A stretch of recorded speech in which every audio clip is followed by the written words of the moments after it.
Вось ужо больш за 100 год кожнае 25 сакавіка па ўсім свеце разгортваюцца сотні бел-чырвона-белых сцягоў. Два гэтыя колеры, пакладзеныя ў 3 роўныя паласы, з'яўляюцца, напэўна, адным з галоўных сімвалаў беларускай нацыі. І калі вы цікавіцеся гісторыяй, то ведаеце, што сцяг гэты паўстаў дзесьці ў 1917 годзе, падчас тых самых вялікіх рэвалюцыйных закалотаў. У якім 17 годзе? Гэта ж князь параніўся, з галавы зняў бінт, і ён быў бел-чырвона-белы. Добра, што ты ўзгадаў, ёсць такая легенда пра параненага князя, але яна, на жаль, позняя. Яе ці не ў канцы 20-го стагоддзя прыдумалі. Рэальнасць была крыху іншая. Калі вы сутыкаліся з гэтай тэмай, то, можа быць, нават чулі прозвішча чалавека, які гэты сцяг прыдумаў. Гэта архітэктар і грамадскі дзеяч Клаўдзій Душ-Тушэўскі. Дужа душэўнае прозвішча. Ці душнае? Як у цябе аб'ёмна працуе асацыятыўны шэраг. У 1917 годзе Душ-Тушэўскага папрасілі намаляваць эскіз беларускага сцяга. Ён пасядзеў, пакруціў туды-сюды 2 асноўныя колеры з герба пагоня і атрымалася палотнішча з 3 роўнымі гарызантальнымі палоскамі. Ну, прям дызайнер-архітэктар. Ён доўга думаў? Ты думаеш, гэта так проста было? У самой справе варыянтаў, як можна размесціць белы і чырвоны колер на сцягу, вельмі шмат. Ну, але Душ-Тушэўскі прыдумаў, як прыдумаў, і праз гэтыя дзеянні ўвайшоў у беларускую гісторыю. Толькі вось як гэта часта бывае, адна падзея ў біяграфіі чалавека засланяе ўсе іншыя ягоныя дасягненні.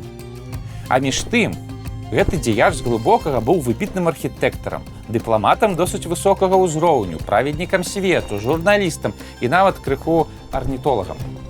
І паміж усіх гэтых спраў чалавек паспеў пасядзець у турмах амаль усіх палітычных рэжымаў свайго часу. Таму давайце сёння пагаворым пра унікальнага чалавека Клаўдзія Душ-Тушэўскага і пераканаемся, што ён варты як мінімум помніка у сваім родным глыбокім.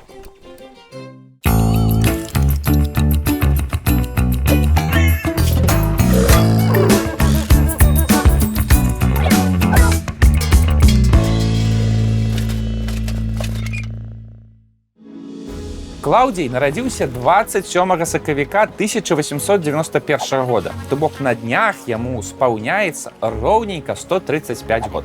Роўненька? Гэта 140 ці 150? Ці ўжо 200 пачакаць? Вось не трэба. 200-140 – это круглыя юбілеі, а да круглых юбілеяў трэба рыхтавацца загадзя. Нарадзіўся Клаўдзій у глыбокім. Ягоная сям'я захоўвала моцныя змагарныя традыцыі. Прадзед удзельнічаў у паўстанні 1831 года, дзед у паўстанні 1863. А маці, як пішацца ў ягоных біяграфіях, з-за гэтага першыя гады жыцця правяла ў турме. А яна што нарабіла? Яна ні ў чым не вінавата. Это проста ейных продкаў вось сцягалі па турмах. У адной з аўтабіяграфій Клаўдзій пісаў, што мае бацькі лічылі сябе беларусамі польскай культуры. Для нас сучасных, можа быць, гучыць не зусім зразумела, але гэта была добрая характарыстыка шматлікіх сем'яў таго часу ў заходняй Беларусі. Хлопец атрымліваў добрую адукацыю, але разам з ёй знаёміўся з працэсамі нараджэння розных нацыянальных рухаў, якія тады былі вельмі актыўныя. Само сабою зразумела, што я, з'яўляючыся яшчэ вучнем малодшых класаў, быў уцягнуты ў польскія канспіратыўныя гурткі. Тут я пазнаёміўся з Недвалькоўскім, Арцышэўскім, Касцялькоўскім і іншымі сучаснымі польскімі дыпламатамі і грамадскімі дзеячамі. Але сутыкнуўшыся прыблізна ў 1910 годзе з беларускімі дзеячамі, прафесарам Івановскім, Ластоўскім Вацлавам, Луцкевічам Антонам, я хутка зразумеў, што я не паляк і адразу далучыўся да руху беларускага абуджэння. Ужо пачаў чытаць лекцыі на беларускія тэмы ў польскіх гуртках, дзе мяне лічылі беларусам. Такім чынам, як бачыце, Душ-Тушэўскі з самай маладосці удзельнічаў у польскім нацыянальным руху, беларускім нацыянальным руху і паралельна яшчэ хадзіў на сходы літоўскай моладзі. Зашмат рухаў нешта. То ён фізкультурнік? Ну, прозвішча ж душ, значыць, дужы. У 1912 годзе, паступіўшы ў Петраградскі горны інстытут, ён зрабіў выбар і поўнасцю ўключыўся ў беларускі рух.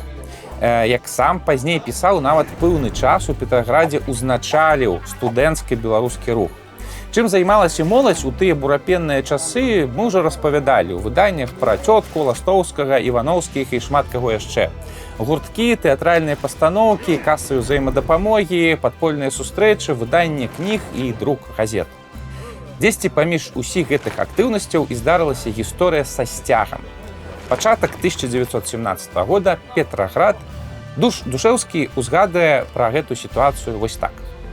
Цікава адзначыць, што беларусы лічылі сваім дзяржаўным сцягам такі ж сцяг, як і літоўцы. Гэта значыць белы вершнік на чырвоным фоне. Але нацыянальнага сцяга тады яшчэ не было. І мне прыйшлося зрабіць некалькі праектаў нацыянальнага сцяга, адзін з якіх быў прыняты, а менавіта белая, чырвоная і белая палосы. З гэтага часу гэты сцяг і з'яўляецца беларускім нацыянальным сцягам. Праблема ў тым, што гэтую гісторыю мы ведаем толькі ў аповедзе самога Клаўдзія Душ-Душэўскага. Ну і па факце нібыта ўсё сходзіцца. Першая дакладная фіксацыя чырвона-белага сцяга – гэта сакавік 1917 года. Мы ведаем, што гэта падзея была звязаная з Петраградам і беларускай моладдзю ў Петраградзе. Душ-Душэўскі быў адным з кіраўнікоў беларускай моладзі ў Петраградзе. Ён быў малады, але аўтарытэтны, дасведчаны чалавек з архітэктурнай адукацыяй. Таму тое, што яму моглі такое даверыць, выглядае абсалютна лагічна. Але, на вялікі жаль, гісторыя заўсёды патрабуе фактычнага пацверджання той ці іншай падзеі з двух крыніц. Тут маем толькі адну. Таму да гэтай гісторыі застаюцца невялікія пытанні, якія, спадзяемся, з цягам часу знойдуць свае адказы. Дык ён намаляваў ці не ён? Ну, не заўсёды ў гісторыі бываюць простыя адказы на складаныя пытанні. У бурлівыя гады крыгалому імперыі з 17 па 21 год Душ-Душэўскі быў на хвалі. Ён удзельнічаў у стварэнні БНР, ездзіў з дыпламатычнымі місіямі ў Берлін, Тарту, Варшаву, сустракаўся з Пілсудскім, з прадстаўнікамі ЗША, удзельнічаў ва ўсерасійскім дэмакратычным з'ездзе. Бачна, што малады хлопец, які толькі скончыў універсітэт, карыстаўся павагай. Сярод усіх гэтых актыўнасцяў Душ-Душэўскі паспеў яшчэ 1,5 месяцы папрацаваць нейкім чынам у наркамаце земляробства БССР і пабыць выкладчыкам беларускай гімназіі ў Вільні. А ў турме пасядзець? Ну так, канешне, і ў турме пасядзець. У канцы 1920 года польскія ўлады на некалькі тыдняў пасадзілі яго ў турму на Лукішках.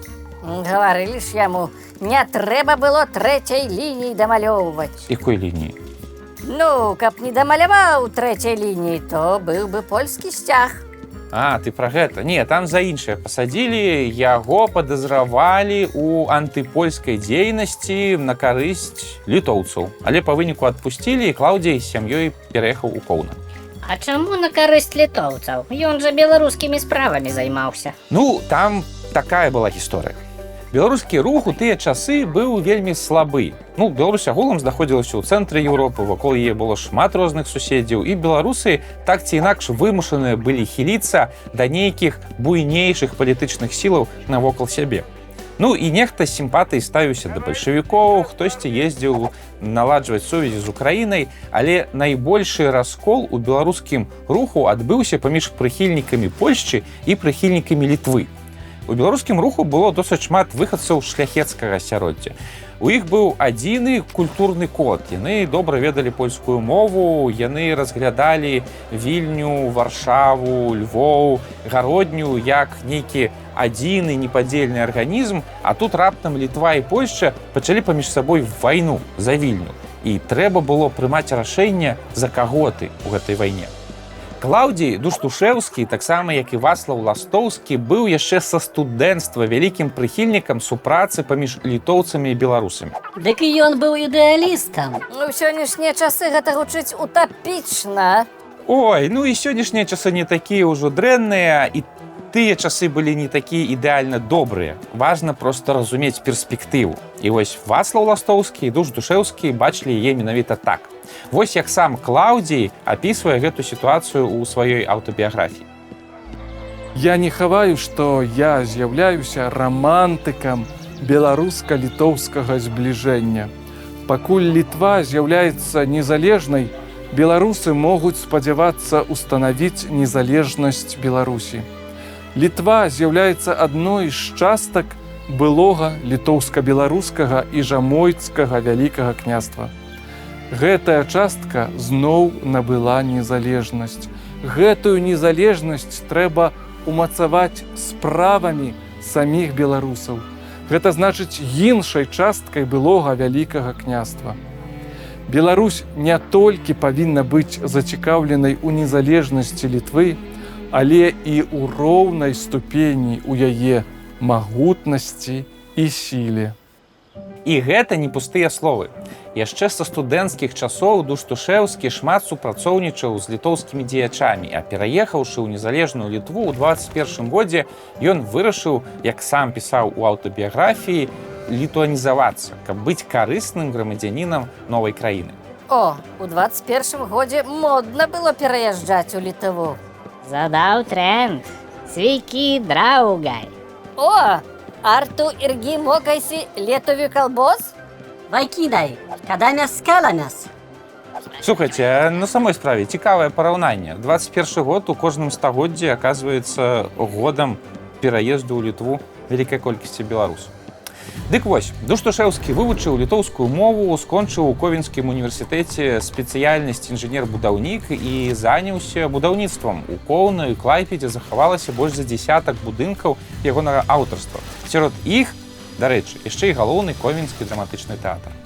Пры гэтым ні грамадскай, ні беларускай дзейнасці Клаўдзій Дуждушэўскі не кідаў.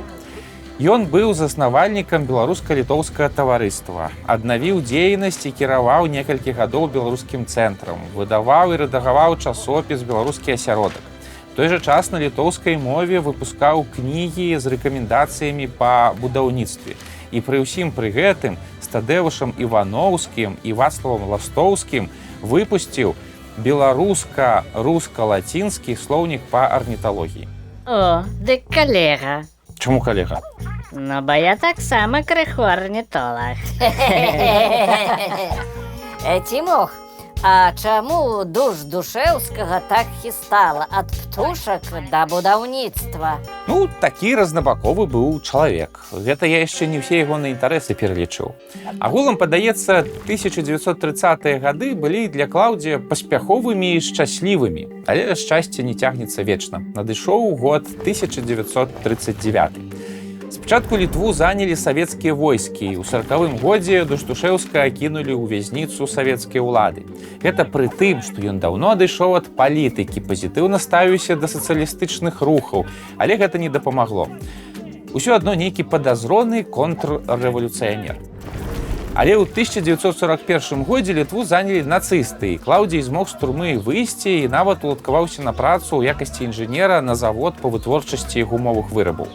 У 1941 і 1942 годах Вацлаў Іваноўскі, які быў тыя часы бурмістрам Мінска, прапаноўваў Клаўдзію Дуждушэўскаму заняць пасаду намесніка бурмістра ў Менску. Але Клаўдзій адмовіўся 2 разы, бо не хацеў супрацоўнічаць з немцамі і яшчэ меў свой маленькі сакрэт. Падчас сядзення ў вязніцы ён пазнаёміўся і вельмі пасябраваў са сваім сукамернікам, яўрэем па нацыянальнасці. Яны адзін аднаму паабяцалі, што той, хто зможа выбрацца з турмы, паклапоціцца пра сям'ю свайго сябра. Ну і выбраўся Клаўдзій. Ён прыюціў у сябе дачку сябра і аўтаматычна стаўся вінаватым перад немцамі за ўкрыванне яўрэяў. За гэта ў 1943 годзе яго з жонкай арыштавалі і адправілі ў канцэнтрацыйны лагер Правянішкісе. Правініўся. Ну, як і сотні тысяч іншых людзей, якія сядзелі тады ў канцлагерах па ўсёй тэрыторыі Літвы, Польшчы, Беларусі і Украіны. Цудам сябры Дуждушэўскага змаглі пераканаць нямецкія ўлады, што Клаўдзій вельмі патрэбны на прамысловасці спецыяліст. Яго выпусцілі працаваць на тарфяным трэсце. Пасля паразы немцаў і прыходу ў Літву савецкіх войскаў падавалася, што ад старога чалавека павінны былі адчапіцца. Клаўдзій атрымаў пасаду выкладчыка ў Ковенскім універсітэце. Але не склалася. У 1947 годзе і пасля ў 1952 годзе савецкія ўлады яшчэ 2 разы кідалі Клаўдзія Дуждушэўскага ў турму. Дык а што ён такога рабіў? Ды нічога. Усё па стандартнай фармулёўцы контррэвалюцыя. Заўважны дзеяч БНРаўскага руху, грамадскі актывіст, пры немцах працаваў. Як такі чалавек можа быць ні ў чым не вінаваты. Другая пасадка была ўжо вельмі сур'ёзная. 25 гадоў лагероў. Выратавала старога спецыяліста, як і мільёны іншых людзей на 1/6 частцы сушы смерць Сталіна. У 1955 годзе яго выпусцілі. Але ў турме Дуждушэўскі моцна падарваў здароўе, таму ўжо праз 4 гады памёр. Што праўда, у атачэнні дзяцей і ўнукаў. Пакруціла мужика, але ж неяк змагаўся. Так, прозвішча ж такое, Дуждушэўскі. І Клаўдзій, напраўду, аказаўся вельмі дужым. І ягоная біяграфія варта цэлага серыяла. Мы яго найчасцей успрымаем як стваральніка сцяга, але ў ягонай асабістай біяграфіі гэта толькі малы эпізод. Давайте падсумуем. Грамадскі дзеяч, які моцна ўклаўся ў беларускі рух у 1910-20-х годах. Дыпламат, які здолеў сярод іншага пераканаць Фінляндыю прызнаць БНР. Заслужаны будаўнік і інжынер. Ці не галоўны ў 20-м стагоддзі амбасадар беларуска-літоўскага сяброўства, які сваім прыкладам паказаў, як працаваць на карысць абодвух народаў. Ратавальнік яўрэяў падчас вайны. І проста вельмі адказны чалавек. У 1939 годзе, пасля таго, як арыштавалі беларускага дзеяча Антона Луцкевіча, ён узяў сабе пад апеку 2 ягоных дзяцей. Падчас вайны, рызыкуючы жыццём, прыюціў яшчэ і дачку свайго сябра. І ўсіх іх вельмі добра выхаваў. Карацей, варты чалавек. Аднойчы ў глыбокім яму абавязкова будзе стаяць помнік пад чырвона-белым сцягам.